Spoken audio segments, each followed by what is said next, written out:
Banyak di antara manusia yang tidak bisa membedakan antara nasihat dan ghibah. Ya, banyak di antara manusia nggak bisa membedakan antara nasihat dan ghibah. Ketika kita sekarang ini di majelis seperti ini, kita membicarakan tentang seseorang yang tadi kita beri inisial Bangke. Ya, Bangke. Mungkin ada orang-orang yang mengatakan, astagfirullah, ini majelis apa sih ini? Pengajian apa majelis ghibah? Ada orang-orang yang mengatakan, wah ini pengajian apa ini? Kok pengajiannya makan bangkai? Ya. Itu seorang nggak bisa membedakan antara nasihat dan ghibah. Dan sudah berlalu ucapan Yusuf bin Asbat. Masih ingat tadi? Yusuf bin Asbat mengatakan kepada Abu Saleh Al-Farra, ketika Yusuf bin Asbat membantah orang yang menyimpang, maka Abu Saleh Al-Farra mengatakan, a'udzubillahi ghibah. Ala takhaf an takuna hadhihi ghibah. Wahai Yusuf, tidakkah kau takut kau jatuh dalam perbuatan ghibah karena kau ngerasani orang ini? Maka Yusuf bin Asbat mengatakan, waihaka ya ahmak, celaka kau wahai orang yang bodoh. Hadhihi nasihah, ini nasihat bukan ghibah. Nahnu abarru bihim min abaihim wa ummahatihim. Kita ketika membantah mereka, kita lebih baik daripada bapak-bapak mereka dan ibu-ibu mereka. Li'annana idza takallamna fihim wa hadzarna minhum qallat athamuhum wa auzaruhum. Karena kita ketika membantah mereka, berkurang dosa-dosa mereka. Paham enggak maksudnya Yusuf bin Asbat ini? Namanya dosa itu ada jariah enggak? Dosa jariah enggak? Sebenarnya misalnya tokoh kesesatan yang menyimpang mengeluarkan statement yang sesat, sehingga dia mempengaruhi orang-orang banyak. Dan orang-orang ini mengikuti kesesatannya. Maka dosanya orang-orang itu kembali ke dia enggak? Iya. Namun ketika ada orang yang membantah, menjelaskan kepada manusia bahwa Ustadz Fulan itu mengucapkan ucapan yang sesat, menyimpang, berdasarkan bukti ini, dan ini. Maka orang-orang banyak yang tobat tidak lagi mengikuti Ustadz Fulan. Berkurang enggak dosanya? Hah? Berkurang dosanya. Ya. Maka jangan dianggap membantah penyimpangan itu kasar, jahat, kejam. Enggak. Itu rahmat, kasih sayang kepada orang yang sedang dibantah agar tidak banyak dosa-dosa yang dia alirkan dari kesesatan-kesesatannya itu. Nah, kembali kepada kaidah ini. Orang tidak bisa membedakan mana yang nasihat dan mana yang ghibah. Para ulama menyebutkan tentang apa kaidah rumus membedakan antara nasihat dan ghibah. Apa bedanya jemaah? Atau ketentuannya apa? Antum ngerasani orang misalnya, menyebutkan aib seseorang. Tahu dari mana kalau itu bukan ghibah? Baik, disebutkan oleh banyak ulama. Di antaranya Al-Khatib Al-Baghdadi dalam kitabnya Al-Kifayah. Disebutkan juga oleh Al-Imam Ibnu Rajab dalam kitabnya Al-Farqu Bainan Nasihati wa Ta'ir. Disebutkan juga oleh para ulama yang lain seperti Al-Imam Ibnu Qayyim Al-Jauziyah di akhir-akhir kitab Ar-Ruh. Disebutkan oleh Al-Imam Ibnu Abdil Bar di dalam kitabnya At-Tamhid, dan Syekhul Islam Ibnu Taimiyah rahimahullah dalam beberapa ucapannya di Majmu' Fatawa. Mereka mengatakan kaidahnya, idza tukullima fi rajulin limaslahatin diniyatin au maslahatin dunyawiyatin falaisat ghibah. Apabila membicarakan seseorang, ya, apabila membicarakan seseorang fi ghairi maslahatin diniyah wala dunyawiyah fahadhihi ghibah. Apabila kita membuka aib seseorang tidak ada maslahat agamanya dan tidak ada maslahat duniawinya, maka ini yang disebut ghibah. Dan itu zalim, haram di dalam syariat.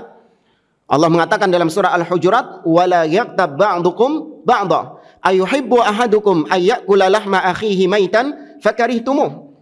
Maka jangan kalian menghibah, sebagian kalian menghibah sebagian yang lain. Apakah kalian suka memakan bangkai saudara kalian? Tentu kalian akan jijik. Ya. Namun idza tukullima fi rajulin limaslahatin diniyah wa maslahatin dunyawiyah fahadhi laysat ghibah.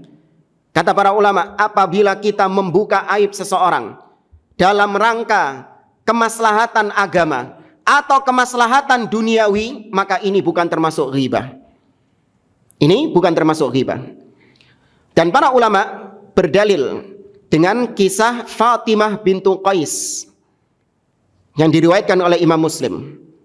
Fatimah bintu Qais dilamar oleh 3 orang sahabat di zaman Nabi SAW. Muawiyah bin Abi Sufyan, ahsan. Yang kedua Abu Jaham. Dan yang ketiga, dan ini nanti daerah BMBI, Usama bin Zaid, ahsan, barakallahu fiik. Usama bin Zaid. Ketika 2 orang dulu yang dijelaskan oleh Nabi SAW, yaitu Abu Jaham dan Muawiyah bin Abi Sufyan. Nah, Fatimah minta saran kepada Nabi SAW. Ya, Fatimah bintu Qais minta saran. Ingat ya, ini bukan Fatimah anaknya Nabi ini. Bukan, ini Fatimah bintu Qais, bukan Fatimah binti Muhammad. Apa kata Nabi SAW? Fa amma Abu Jahmin fala yada'u asahu an atiqihi. Adapun Abu Jaham, dia tidak pernah meletakkan tongkatnya dari pundaknya. Bisa karena dia suka safar atau karena dia suka mukul. Aib atau bukan ini? Aib. Wa amma Muawiyah fasu'lukun la malalahu. Adapun Muawiyah bin Abi Sufyan, dia miskin, tidak punya harta. Aib atau bukan? Aib. Ya. Maka Nabi mengatakan fa'ankihi Usama. Maka Rabio ambil Usama. Menikahlah dengan Usama. Kemudian dalil berikutnya, riwayat Imam Muslim dari Aisyah radhiyallahu taala anha tentang kisah Hindun bintu Utbah bin Rabi'ah. Bojone sapa? Abu Sufyan. Naam. Hindun datang kepada Nabi SAW, mengatakan kepada Nabi, ya Rasulullah, inna Aba Sufyan rajulun syahih, ma yakfini wa waladi.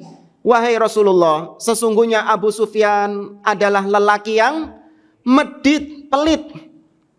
Dia tidak mencukupi kebutuhanku dan kebutuhan anakku. Wahal junaha alayya an akhudha malahu biduni ilmi. Apakah boleh aku mengambil uangnya tanpa sepengetahuan dia? Apa jawab Nabi SAW? Khudhi ma yakfiki wa waladaki. Iya, ambil uangnya dia sesuai dengan kebutuhanmu dan anakmu. Nabi nggak mengatakan, Hindun, hibah, nggak boleh, haram, wala yaktab ba'dukum ba'dah. Tidak. Maka demikian para ulama. Ibnu Abdul Bar, Al-Imam Ibnu Abdul Bar, dalam kitabnya At-Tamhid, ketika membawakan riwayat-riwayat ini atau ketika menjelaskan tentang masalah ini, beliau mengatakan kurang lebihnya, idza kanal kalamu fi rajulin jaza fi maslahatin diniyatin wa maslahatin dunyawiyatin wa hiya maslahatun khasah fajawazu dzalika fi maslahatin diniyah min babi aula.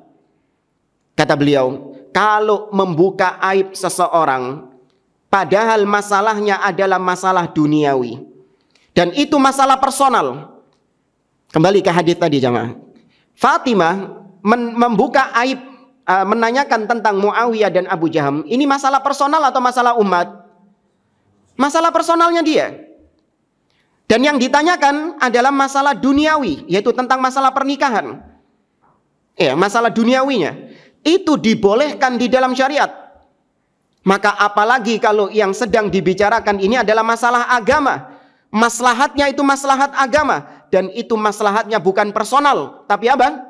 Umum. Karena seorang da'i yang berbicara di depan umum, itu maslahatnya maslahat umat. Paham maksudnya di sini jamaah?